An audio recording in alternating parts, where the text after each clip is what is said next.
চেয়ারে উঠে যাই। চেয়ারে উঠে যাওয়ার পরে উনি একটা টাইমে দাঁড়িয়ে গেল, তোমাদের কি কোনো কাজ নেই?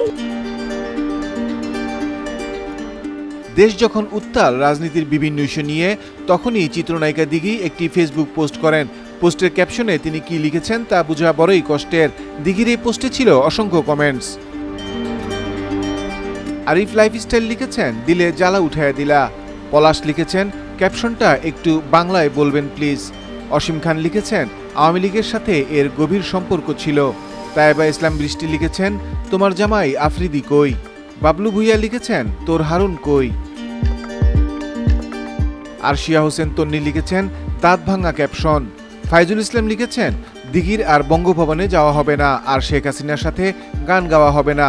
দিঘির কপাল এখন পুকুরের মতো হয়ে গেছে। তাহমিদ সোহান লিখেছেন, ধর এইটারে, আফ্রিদির চাটা মহিলা, এটা আফ্রিদির রক্ষিতা, এই শালিও জড়িত। তুহিন ইসলাম রকি লিখেছেন, হিন্দিতে যখন বলছেন তাহলে আপনি ঠিকই বলেছেন, আমি একমত। সাদিক লিখেছেন, ছোটবেলা থেকেই বিয়ে করতে চাওয়া আমার মন।